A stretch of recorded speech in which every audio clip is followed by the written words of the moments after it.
మచిలీపట్నం, మంగళగిరి, విజయవాడ, గుంటూరు ప్రజలందరికీ 78వ స్వతంత్ర దినోత్సవ శుభాకాంక్షలు. మీరు చూస్తున్న ఈ పిల్లలు తలసేమియా నుండి స్వాతంత్రం కోసం పోరాడుతున్నారు. ఈ అభం శుభం తెలియని పిల్లలు ప్రతి 15 రోజులకు ఒకసారి రక్త మార్పిడి చేసుకోవాలి. ఒకవేళ వారికి కావలసిన రక్తం దొరకకపోతే వారు నెమ్మదిగా మృత్యు ఒడిలోకి వెళ్ళిపోతారు. ఎక్కడ చూసినా వీరికి రక్తం దొరకడం లేదు. హాయిగా స్కూళ్ళకు వెళ్ళవలసిన ఈ పిల్లలకి రక్తం కోసం అన్ని బ్లడ్ బ్యాంకుల చుట్టూరు తిరుగుతూ ఉన్నారు.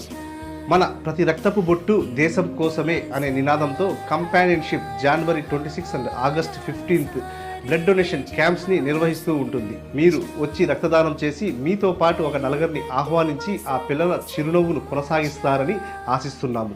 జై హింద్.